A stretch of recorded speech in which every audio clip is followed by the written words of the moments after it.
Why do some men stay stuck in constant struggle while others remain unshakable even in chaos? The difference is not IQ, it is wisdom. Stoic philosophy points to 7 phrases that reveal a weak mindset. Using them, even casually, can silently undermine your power. Today, we uncover these hidden self-sabotaging habits and replace them with brutal truth. If you're ready to move beyond the path of the fool and step into a more disciplined, thoughtful way of living, commit to the journey and begin your transformation now. The first sign of a stupid man is refusing to take responsibility. When problems arise, a stupid man always blames outside forces, bad luck, unfair bosses, difficult partners, or the state of the economy. This creates a victim mentality. Blaming external factors gives away your sense of control. It places your peace of mind in the hands of circumstances and other people. Stoic teachings, however, condemn this approach. As Epictetus emphasized, some things are within our control and others are not. The stupid man fixates on controlling the outside world while neglecting his inner life. The wise man does the opposite, letting go of what they can't control and focusing on mastering their own thoughts and responses. Imagine 2 captains caught in the same storm. The stupid captain rages at the wind, curses the waves, and blames fate, abandoning his post to protest what he cannot control. The wise captain stays silent. He understands the storm is indifferent to his feelings, so he adjusts his sails, steadies the wheel, and focuses only on what he can control. When you say, "It is not my fault," it puts you in the stupid captain's position, powerless and reactive. It signals surrender. A Stoic perspective recognizes that while events may be outside your control, your response never is. Blame keeps you stuck, responsibility moves you forward. As long as your energy goes into pointing fingers, you can't use it to fix anything. The more damaging lie a man can tell himself is, "He made me angry." That statement means your emotions are controlled by others, as if anyone can press a button and dictate how you feel. This stupidity mindset turns you into a puppet, reacting to every irritation or insult. Your mood rises and falls depending on how others behave, leaving you with no inner stability. The Stoic philosopher Seneca described anger as a temporary madness, not strength, but weakness. When you claim someone caused your anger, you're really admitting a lack of control over your own mind. Consider this: a man gets shoved in a crowded market and immediately becomes furious, ready to lash out. But when he realizes the person who bumped him is blind, his anger disappears and is replaced by understanding. The situation didn't change, only his interpretation did. That change reveals the truth: it wasn't the action itself that caused the anger, but the meaning he assigned to it.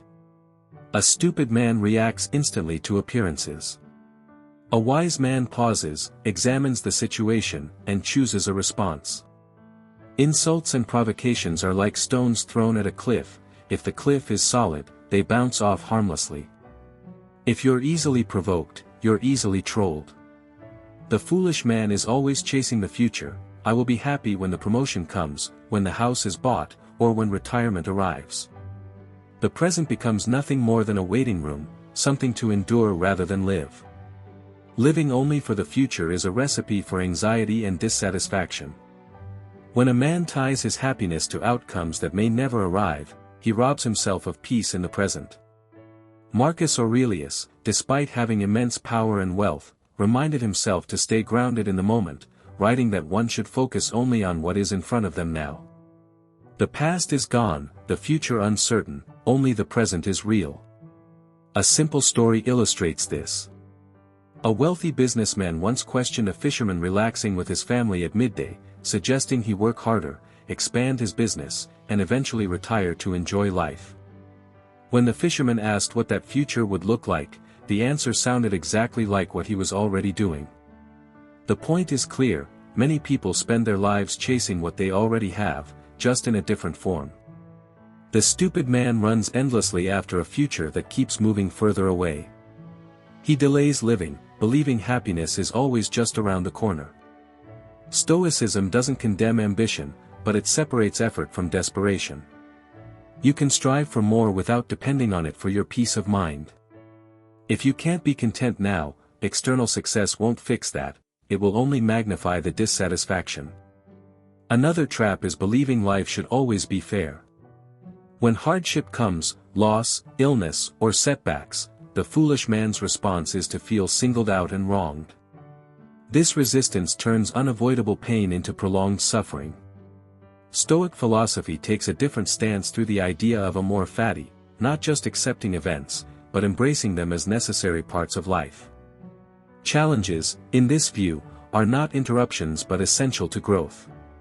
Think of a wrestler, facing weak opponents leads nowhere, but struggling against stronger ones builds skill and resilience.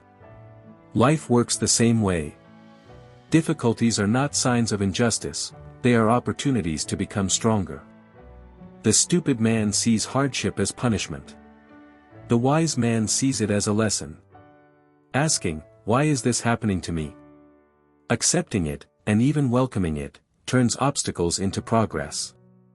Marcus Aurelius expressed gratitude for hardship, seeing it as a chance to test and strengthen character.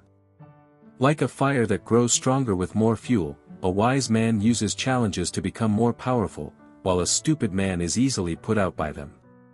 The better question isn't, "Why is this happening to me?" but, "What can I learn from this?" Growth also stops the moment someone believes they already know everything. Saying, "I already know that," shuts the door on learning. A stupid man clings to their ego, treating new ideas as threats instead of opportunities. They listen only to respond, not to understand, becoming rigid and easily broken under pressure. The Stoic teacher Epictetus condemned this mindset, insisting that learning requires humility. If you think you already have all the answers, there's no room left to grow. A similar lesson appears in a Zen story where a master overfills a scholar's cup of tea to show that a mind crowded with its own opinions cannot absorb new wisdom. The stupid man moves through life guarding their ignorance, afraid to admit mistakes. In contrast, a wise man remains a student, open, curious, and willing to appear inexperienced in the short term to gain deeper understanding over time. Another common excuse is, "I'm too busy." Stupid men treat constant activity as if it equals progress, but often it's just distraction. Saying there's no time usually means something isn't a priority. Hours can be spent on trivial habits, yet even a few minutes for meaningful reflection or self-improvement feel out of reach. Seneca addressed this in his work on the shortness of life, arguing that life is sufficient in length if used wisely. People fiercely protect their money, yet they casually give away their time, arguing over nonsense, indulging in empty entertainment, or staying stuck in unfulfilling routines. Picture this: every morning you receive $86,400 in a bank account, but anything left unused by night disappears. You wouldn't waste a single dollar. That's exactly how time works. You're given 86,400 seconds each day, and once they're gone, they're gone. A stupid man lets those seconds slip away in distraction. A wise man treats time as their most valuable resource, cutting out what doesn't matter and prioritizing what truly does. Saying, "I don't have time" really means something isn't important enough. Ignoring personal growth for the sake of busyness is like refusing to refuel while driving. You will eventually stall.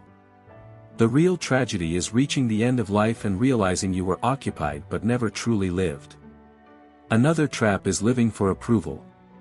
Stupid people shape their lives around what others might think, buying unnecessary things, chasing status, and hiding their true selves just to fit in. They become dependent on validation, controlled by opinions that often don't even matter. Marcus Aurelius questioned this tendency, noting how people value others' opinions more than their own judgment. It's like an actor who keeps glancing at the audience for applause instead of focusing on the performance. He loses his rhythm and ruins the act. The stupid man constantly adjusts to please others, changing identity to gain acceptance. The wise man does the opposite, grounded in principles, guided by inner character rather than public image. Reputation is just what people think, character is who you truly are.